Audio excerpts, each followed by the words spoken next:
Welcome to the Profit Talks podcast, hosted by the Orange County Inland Empire SBDC Network, funded in part by the U.S. Small Business Administration and the California Office of the Small Business Advocate. This show is the go-to resource for business owners seeking empowerment, education, and resources to succeed. Join us as we connect you with experts, share the triumphs of fellow entrepreneurs, and reveal the wealth of assistance available to you today to level up your business. So let's go. Let's dive in and learn more. Welcome, everybody, to the first Profit Talks podcast, sponsored by the SBDC, the OCIE, Orange County Inland Empire version of the Small Business Development Corporation. I'm your host, Paul Roberts, and today I'm excited to have with us, I think this is the classic story. It's a love story. It's a business story. It's a husband and wife working together story. It's all of that and more. Welcome to our show, Chef. I always like to say that too. Chef Brandon Hall and his wife, Angela. Welcome, guys.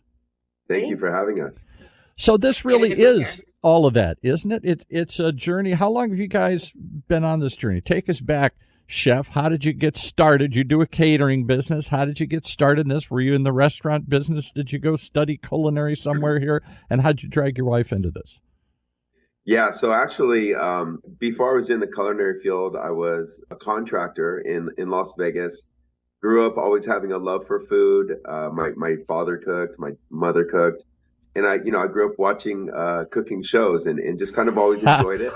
Now, wait a second. Big, tough, rough guy in construction. He's sneaking off to watch them make cupcakes or foie gras or something here, right? Oh, I know. It's a weird combination, but somehow it's worked out. But yeah, I started going to culinary school while working construction. I did that for about a year at College of Southern Nevada. And, my wife and I just decided it was time for us to take that leap of faith. We wanted to move back to our roots here in Southern California. So we moved out here. I was fortunate enough to get a job at a restaurant in Long Beach called La Traviata. Now, I was really naive. I thought, well, I did some culinary school, so I'm going to go into this restaurant and I'm going to go ask for an executive chef job. Of course. Why not? Yeah. Right. Sure. So I sat down with the owner of the restaurant, who luckily we did know a bit. I told him my intentions, and he asked me, what's your experience? And I said, well, I've been in culinary school and I grew up cooking, so, I'm ready. And he said, you haven't worked in a restaurant. We can't even put you on the floor right now. Wow. I can offer you a busser position. You can learn the front of the house. Oh, my goodness. Yikes. And, I came home, and luckily my wife was supportive, and she said, of course, we're going to have to take a little bit of a step back, but have faith in you. And sure enough, it ended up being a great thing because I got to learn the front of the house. And then I got to learn some bartending aspects. I got to learn genuine hospitality. And that's two different worlds. I'm in a full disclosure. I owned a bar and restaurant for a number of years. It was like an Irish pub dressed up to sports bar, and we had food and games and mostly a bar, but we did food and everything. And then through the years, I've worked in helping other restaurants and doing other things with it, usually on the promotion part of it. The front of the house is where I felt comfortable. Greeting the customers, serving the customers, all the fun stuff. The back of the house is a nightmare. Go watch Gordon Ramsay's show or any of these other things here. That's where things break. That's where things get dirty, and that's where things get chaotic. The back of the house is really what makes the business in many ways, because you got to put out the product. But boy, that's hard to do, particularly in a successful restaurant. Sure. Well, and looking back now, and we actually have talked about this quite a bit recently, the journey kind of to where we've got has helped us so much with the catering aspect of it, because although I started at the front of the house and obviously now running the kitchen and handling a team of chefs, when we're on site for events like you, I do find myself gravitating to the front of the house. The customers are. It's the fun stuff. Yeah, right. Absolutely. And once you build a good team and you can trust your chefs and they see the vision, and you've got that good cohesion, it gives me the ability to step outside and provide that genuine hospitality and, get to know your clients. And I think, there's so many great chefs in Orange County. I think what's really been great for us and helped us so much is having that unique one-on-one touch with our clients. So whether I'm at somebody's home and we're doing a small dinner party, being able to speak on the course and make conversation with the guests really goes, I think, just as far as the food. So those two worlds meeting has really, really been great for us. So, Angela, how did he drag you into that? I get why he wanted to do this. It was his passion. Yeah, the story really does come full circle. And even to back up a little bit, further. We're high school sweethearts. We've Oh been my together goodness, that's even 21 more years. rare. Yeah, exactly. Yeah, 21 years this past September.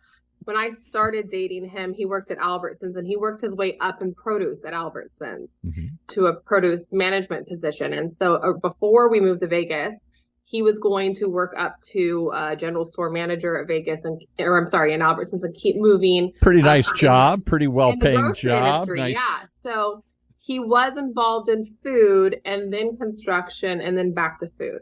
So he's been in corporate settings where he's served some Albertsons, managers that he once knew back 20 some years ago when he worked in that industry. So it did really come full circle. But when we moved to Vegas, I decided I was going to go back and finish my degree. I originally wanted to be a kindergarten teacher growing up. And then when I applied at UNLV in Vegas, I noticed that they had a degree for hospitality for meetings and events. And I loved planning parties.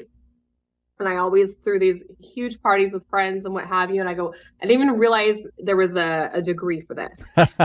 So I applied and I got my bachelor's at the University of Las Vegas, Nevada, in hospitality with a focus on meetings and events. And so I got to do some of my on-site internships at like the big casinos and hotels, restaurants.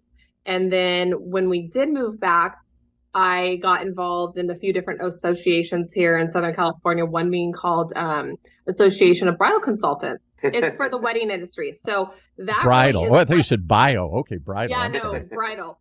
That's what got me into doing events. Is I started off by being a wedding planner. Right. So I was working with different caterers, and I was doing weddings, at hotels, private venues where you have to build out kitchens, you have to bring all the rentals on site. Oh, yeah. So for about 5 years before we merged our companies, I had all of that on-site experience from being able to do those kinds of events. So when we started our own catering company, I understood it from both ends. All right. So when did that happen? When did you decide his passion and your passion you're gonna intertwine this love story? You're gonna continue not just. So we did that in 2016, and he'd worked his way from like La Traviata in Long Beach to Morton's at South Coast Plaza, where he really got the high VIP experience. And then worked his way into being a private chef for a luxury drug rehabilitation center in San Clemente. A luxury drug rehabilitation center. High-powered people that want to come in and kick something here, and they got to live there, and you got to learn to not just please them, but you've probably got to meet certain requirements. There's probably a certain type of diet they got to eat. You're going to have his patients there, and the clientele. It's people who were CEOs, some celebrities, and so they're used certain kind of like lifestyle, food, all of that. So they're not eating peanut butter sandwiches and right, and especially when you're spending $30,000 a month to go to a facility like that, you expect high level cuisine as well. Honestly, with that job, I've worked at great restaurants and other spots, but I really felt like I learned the most at that job. Because every client had different needs that came in. That's true. So I remember there being days where somebody requested something and I would tell myself, oh, geez, I've never even cooked that. So literally I would have to find a recipe, cook it. And, you learn a lot about yourself in times like that. You learn how to cook things that maybe you weren't comfortable with. Yeah. Essentially you're trying to make people comfortable with food. They're there to get themselves better, to get healthy. So I think the food was a really great conduit to getting them back on track or getting them to a spot where they can, resume their life in a positive manner. So that was a great job. When they say like food truly feeds the soul, I mean, that job is exactly what that meaning, portrayed is getting, just like you said, like these people, some of them, like they stop eating and taking care of their bodies when they're deep in addiction. And so there were, he'd have people say to him like, oh my gosh, I haven't had a meal like this in years, or, like I haven't. Because they're high, they're whatever, or they're. And they don't, they don't eat. And another really interesting thing is he really learned dietary restrictions at that job because he had so many different alcoholism to heroin addicts really differs. And like he had to be aware of what they could eat. And like for heroin addicts, you always need to have like dark chocolate on site for them. They really crave that. Wow, I didn't know that. Okay. And then like with alcoholism, he had to watch signs for, you have a story from that where the guy was the walls were caving in on him, and Brandon had to call 911 on the job. So it was different than like a normal chef job for sure. Very client, very customer specific. You're not, the customers aren't coming in and saying, what do you want? 1, 2, or 3? I got 10 things on the menu. Which one do you want here? And I can modify it a little bit, but not a whole lot. This is the way we make it. As opposed to, what do you want? What do you need? What will help you on this journey? Not just what do you expect because you're in a high-priced facility, a high-class facility, but what will help you recover? How can we get your body back in shape? How can we not feed it? I would assume sugar would not be something you want to feed these people because they have an addictive personality anyway. So anything else that pumps them up, winds them up is probably part of the whole scenario of their psychological makeup that they're trying to change here. It's not just stopping a drug, it's stopping an addiction. That's a whole different thing. Well, oddly enough, you mentioned sugar, and I didn't know till obviously I worked that job, but with alcoholics specifically, we actually did want to give them sugar initially because when they're getting off of it, their bodies are so filled with sugar from the alcohol that instantly taking that out of your body. People don't realize how much sugar is in alcohol. That's basically they take sugar and ferment it, and then the more sugar that gets eaten up, that spits out and turns into alcohol. Basically, it's an exact ratio. Fermentation. Yeah, fermentation. Right. It's a beautiful process. All right. So, wow, all of those sound like careers. Working at Albertsons, being a store manager, working at professional restaurants, and working way up from the ground up. Working at a very unique, I never even think of being a chef at a high-priced recovery center here.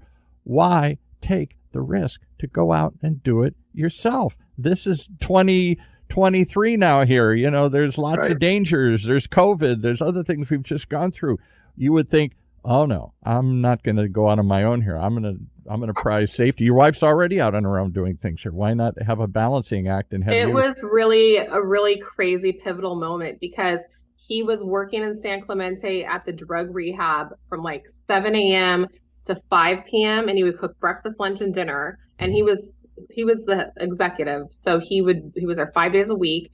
And then he would drive back to San Clemente to Costa Mesa, go to South Coast Plaza, work the evening shift at Morin's till 11, 12 at midnight, get up the next morning and do it all over again.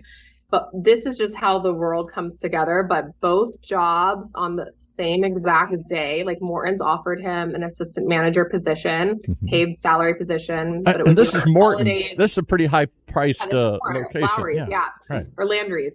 But paid salary position, but it's, it's nights, it's weekends, it's holidays. It's a lot of time away from your family. And then the drug rehab at the same exact day offered him a management position. That same day, we also had a corporate client say, we would like you to come on and be our corporate chef. All of those offers happened in the same day. Wow. Oh, my goodness. You wait for one of those things to happen, and now 3 of them happen on the same day, the same weekend. We're like, these people know each other? Were they talking to each other? But yeah, it was wild. And we, weighed out all the pros and cons of each. And we said, let's just take the risk and, let's bet on ourselves and put it together. And so why? Just explain that to people. To you, it's so obvious because you've got kids too. You just told me we're doing this. We're not doing it in the studio today because one of your little ones got sick with the, what do they call it? The croup or something here? Croup cough, yeah. Croup cough. And he's 3 or 4 or something like that. But you got other ones and they go all the way up into the 20s here. You got them every couple of decade apart here or something. Yeah. Well, so, with those 2 jobs, we also occasionally on the side would do like a dinner party for someone.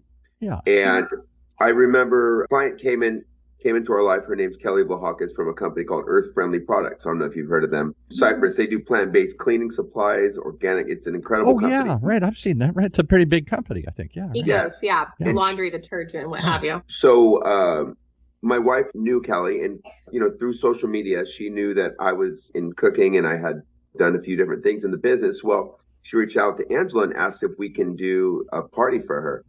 Me, I'm a self-doubter in a lot of ways. Luckily, my wife... You wouldn't know it from your resume here. I can try that. I can do this. What the heck? Well, I think a lot of times I'm driven more by the fear of failure than success.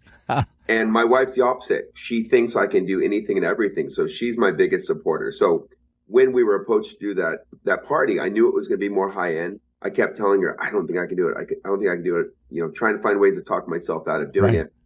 Luckily, she, Said, you got this, honey. We did the party. Of course, there was one person there that wanted our card, and we did another. Mm-hmm. And then they had friends. We did another. So I always tell people, we never sat down and said, let's start a catering company. Mm-hmm. It happened organically. And I feel like a lot of times that's when you have the best results, when things happen business-wise organically. There's a need in the market. But for us, it was one led to another, and finally something had to give. I couldn't work 5 jobs. Exactly. So I got to hone in on it again, because Small Business Development Corporation is sponsoring this show. They would argue, oh, no, you go in. They have all sorts of consultants help you do this. You write a business plan. You check out the market. You check out the competition. You get some financing in place. You maybe get a building or not. But it's a planned occurrence. It's a big step. And you, like so many entrepreneurs I've met and talked to, maybe me myself, stumble into these things thinking, I don't know if this is really it, but I like it.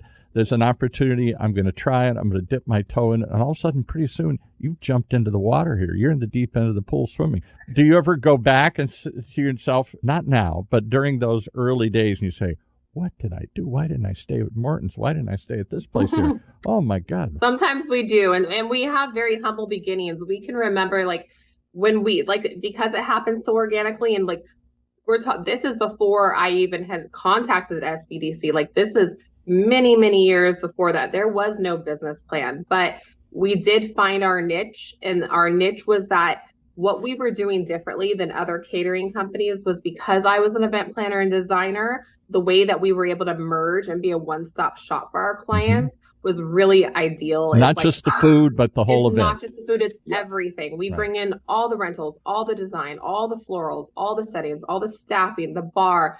We set the whole event up and we leave just as we came. And so for a client, they don't have to worry about any of those details or logistics or timeline. It's completely taken care of for them. Let me stop you one more second here, because whether it's planning a wedding or a big private party or a high-end corporate event, my experience is it is the experience.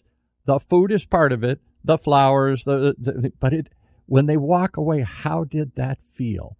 Did that go off well? Is that memorable? Is everybody going to talk about it? Did everybody have fun? It's all those touchy-feely things that are just seems like there's a lot of moving parts there. That's not an easy thing to pull. The 3 most important things that I tell my clients for the takeaway, and you nailed it here, is how did they feel and how did they remember the experience? Mm-hmm. And if they were too cold, too hot, or they were hungry and there was not enough booze, they're not going to have a good time. Or waited too long, or important things. It took too long for this to happen, or this wasn't good. And it's like I'm old enough to remember when Christmas tree bulbs came in a big string, and one of them went out, and the whole thing went out. You'd spend the whole Christmas trying to find that stupid bulb to put the lights back on while everybody's screaming at you. My dad's experience. I'm looking for it.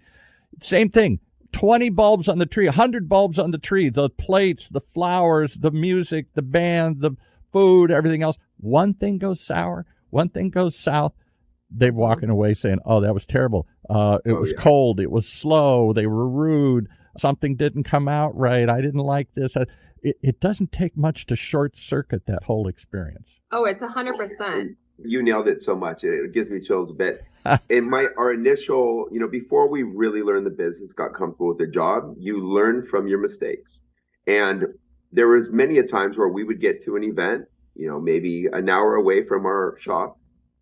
And I would ask my chef, hey, just making sure you pulled the dessert out of the freezer at the shop. And sure enough, okay, we have to have somebody go run and do that. So we became a bit eccentric. Now we have lists to check our list, Yeah, you got to. And you think about it at night. And then in the middle of the night, I'm reaching over and going into my notes portion of my phone and going, oh, don't forget this or don't forget that. So there's no way around it. I tell people we're like a moving company that just happens to cook, because a lot of chefs have their restaurant. Luckily now we have our space, but before we would go, and we still do actually, we will go to somebody's home and we have to bring a whole kitchen set up. Yes. Or maybe we're doing it in a park. Oh, yeah. We built tons of parking lot build outs. And there is an event, like going back to what you were saying about the experience and what we do, everything moves so fast. You might spend a year planning an event that's 4 to 6 hours long, and you spend 2 days putting this event together, like, setting it up. Right. and it's over in 4 or 5 hours. And I mean, that's typically for galas like that's and weddings. And we had a 1,200. And there's no do-over. You can't say, "Well, come back and we'll do it again tomorrow." Do-over. Try here. We'll give you a coupon. Come back tomorrow and we'll give you a free dinner. You don't know or what's something. going to happen with That's rain. right. Like I had a 1,200 person celebration of life for one of our very high-end clients 3 weeks before the shutdown of the pandemic. It was February 2020. The editor of New York Times was the MC for this show. This is how big it was. People flew in from all over the world. It rained 24 hours before the event, and the event was outside. 1,200 person vegan buffet. I had to get a tent in 24 hours to serve 1,200 people under. Yeah. And, it went off, like it happened. But could you imagine? Like, and they're outside, so is it going to be cold? Is it going to be too hot? Is it windy? Are things going to blow over? Are they going to get wet? Exactly. Anything can short circuit. Well, I have some experience putting on events in the past, nothing on that grand a scale. And I had some experience in the restaurant business. And I say it is the most demanding business I've ever seen because everything has to go. When it does, it's magic. And it looks like nothing happened. It just happened. It was a musical day. Disney, little birds came down and just brought everything, and it was just like a Disney musical or something here. Right. But when it goes bad, it's a nightmare. Yeah. And everything can quickly devolve from there. So my hat's off to you for taking this on. You jumped in. You weren't sure what you were doing. You went ahead with it. You gave up the steady gigs, and you forged straight ahead. How many years ago was that? So we've been fully in business since 2016, so 8 years now. And then we moved on and opened our second portion of our company that just launched in April of this last year. Went to the SBDC because you'd bought a building, and now you're trying to figure out how to build the next phase, a real commercial kitchen. Talk about that for a second, because commercial, I don't think people realize, if I wanted to start a home business, everybody says I bake cookies real well. And everybody says, you should sell these cookies. I can't just bake them out of my house. I guess I can for a little while and sell them to friends and family. But if I wanted to sell them commercially, if I want to sell them online, if I want to sell them in a store, I got to meet all sorts of guidelines. I got to make sure this stuff is consistent. And I probably don't have the capacity in my little home kitchen to make this stuff. So at some point, I got to go rent a space by the hour, by the day. I'm not even sure how it works. And I go to one of these private commercial kitchens and do what? I make my stuff there, right? Yeah. And COVID was actually a very pivotal movement in terms of these, they call them ghost kitchens or satellite kitchens, because then you started seeing these companies like Uber Eats and what have you going and picking up food at what would be a commissary kitchen and delivering it because the restaurants had shut down. So it's really, I think the last 3 years been something that's taken off. And like you said, there's some people who don't even know too much about it. And Brandon can explain more as he's like the kitchen side thing. Yeah. We only got about 5 minutes or 6 minutes left. We probably should have gotten to this part of the story faster. So let's see if we can cut through it and talk about why did you open it up? Not so much about how it works, but why did you open this up and why did you come to the SBDC for help? Yeah, so we opened it up just because we knew it was time for our business to expand. So primarily we knew we needed a bigger kitchen, we needed a bigger walk-in, and we needed to have the capacity to take on some bigger work. So that's, where we reached out. But having a commercial kitchen allows you to bring in what? To subsidize that and to bring in other clients and maybe help pay. You needed the space. And so you built it for your business, but maybe you can sub it out what we're not using and make some other money and turn this into a whole new business, an additional business here? Absolutely. And I think you said the right word. Subsidize is a great word, to try to help not only us cover our new overhead costs that we weren't, accustomed to paying a couple years back. It was in your original business plan, wasn't it? This was in your 3-year business plan to do this, and it was all no, I guess not. Okay, all right. The other thing is too, like as a young chef, when I was going into the business, it's completely unrealistic for chefs to get out of school already in debt and just go lease a building. It's not going to happen, right? No. Most chefs work out of their home as long as they can, right? And then they expand, hopefully, to another rental kitchen. And I kind of went through or get a food truck, and that's their business. So it's a nice way for us to grow our business, to have other chefs who are getting into the business have like a fair rental price that they can, grow their business as well. So it's actually like a great community, and it helps everybody. It helps us, it helps them, and we also provide like resources and our own knowledge to help them. But it's another business. You're not just subbing out. Picture like a hair salon where maybe I like to do hair, and so I build my own salon, but now I'm subbing out some of the other seats. which can actually maybe cover my overhead for my business, but at the same time and, produce additional revenue. Something the SBDC helped me with was structuring the business where our catering company, Time Well Spent Catering, was renting the kitchen from. We created a whole business LLC for the kitchen. So that way, whole different company with taxes and structuring all of that. They really helped guide me and protecting yourself because it's an asset. So we invested in ourselves and we invested in commercial real estate. So at the end of the day, when we talked about this huge step and leap of faith that we took, we owned real estate. So even if it fails, it's real estate. We're not investing into a restaurant that could potentially fail and you walk away and lose $500,000. You still got a building. Somebody will buy it or somebody will lease it or something. Yeah. All right. So what did the SBDC, you came to that? What center did you come to here? The OCIE helped me. Okay. And was there a center within that? They've got like 10 centers within that somewhere? They do. It's like they kind of started with, let's even to back up to that. During 2020 is when I really found out about them because there were so many different programs and grants and the PPP program, and they were just giving so much guidance to businesses and specifically people in the restaurant hospitality industry. Big part of what they do. Work and do events. Right. And so that's where I found them. And then I continued to follow them, get their email newsletters. And then were offering just so many different programs for people in business. And I still, keep up to what they're offering. But I mean, from marketing to... Because it's not just money. They've got people who actually have run restaurants and know how to do leases and how to set up corporations. And there's a wealth of knowledge. These are all people still working in the field that somehow give back. Truth be told, I always say I'm one of them. I do help them do some digital marketing stuff from time to time. I have my own business, but occasionally I do stuff for them and their clients. And it's an amazing network of people who really are top-notch quality. These aren't people that aren't doing it anymore. And they're not just teaching or they're not retired or whatever. They're fully invested in their own business and up to date on all the latest trends. So they've got a real deep knowledge base of people that can help businesses. Yeah, there really are like our miracle workers. I remember telling Angie, I can't believe this is a free service. Always on time with following up. And you really feel like they're in your corner, truly trying to help you. And, we're great at what we do. But like Angie said, with tax stuff, with zoning, just with overall any business questions, they were there to help us along the way. And I got to market this different, and you got to structure it different, and there's legalities to it. Like you're saying, maybe it's not one big happy company anymore. Maybe it needs to be separated for legal purposes and protections and all these other things here. So one doesn't bring down the other or whatever. It is a different business. Now you're a landlord. Now you're providing services for tenants. And they can be a needy group of people, or they can be a flaky group of people. They can be all sorts of groups of people. They can be wonderful too, but it's a different mentality. You're not serving the client. You're now serving whatever. You're on the other side of the equation. Yeah.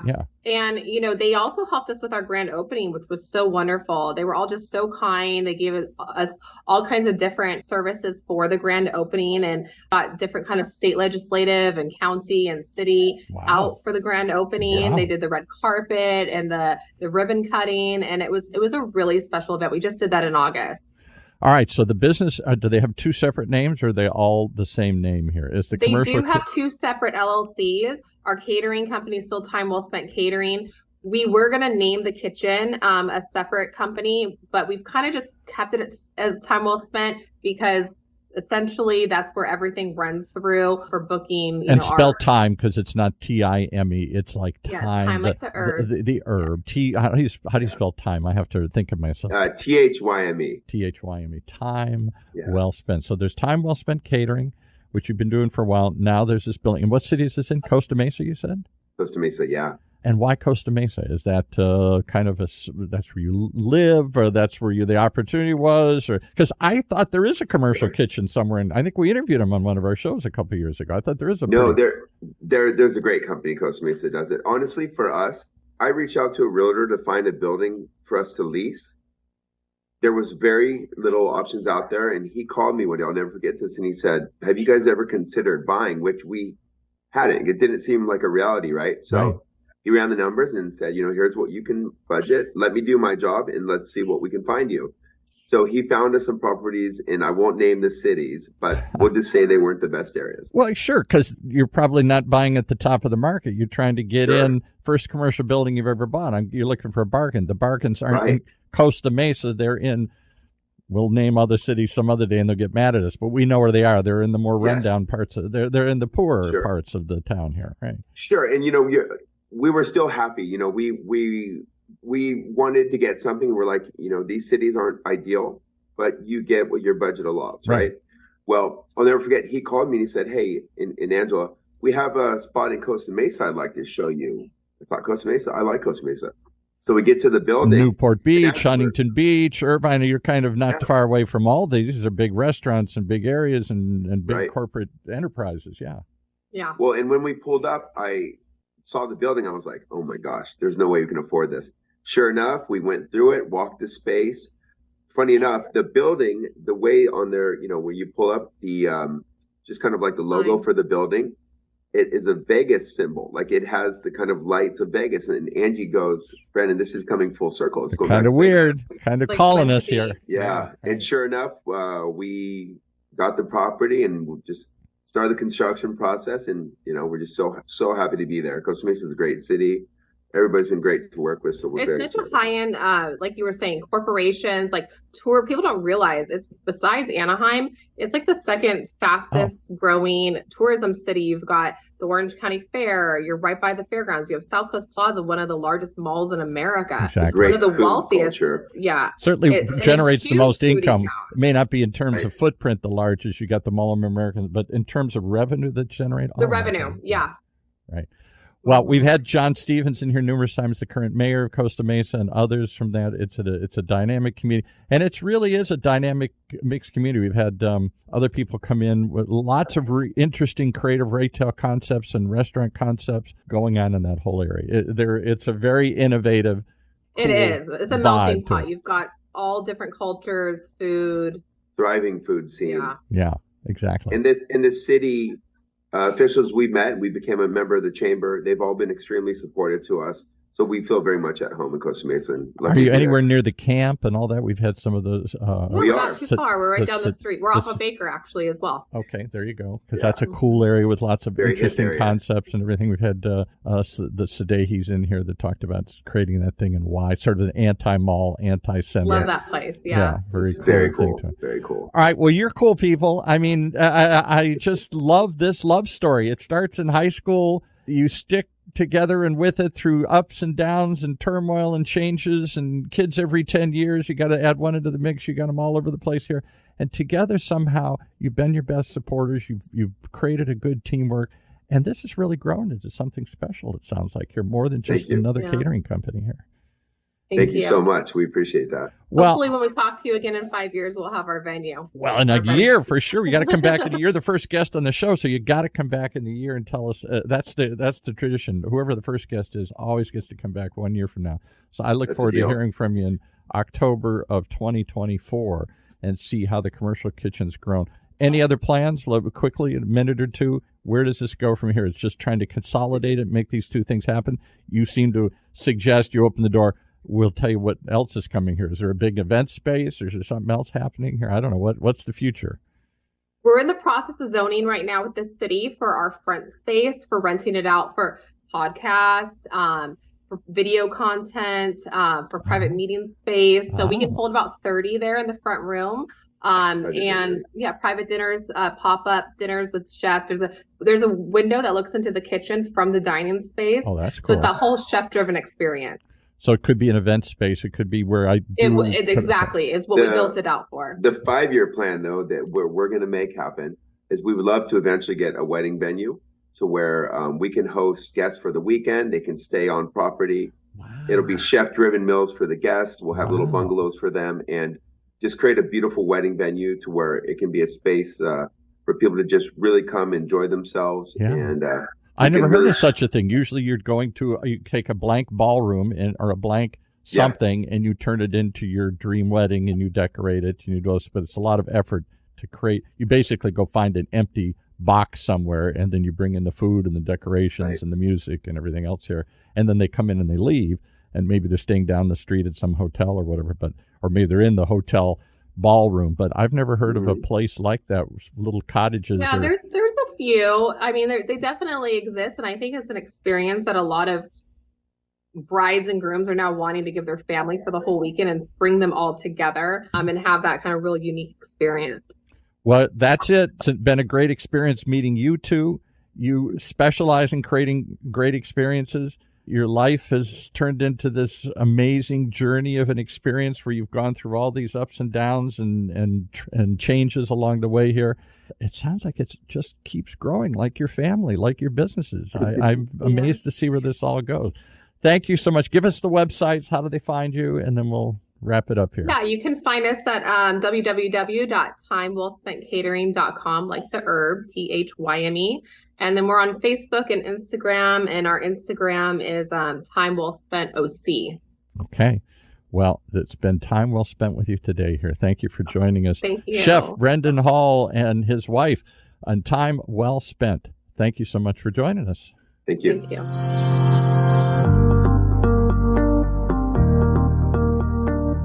As we conclude another episode of the Profit Talks podcast, we hope we've empowered your entrepreneurial spirit.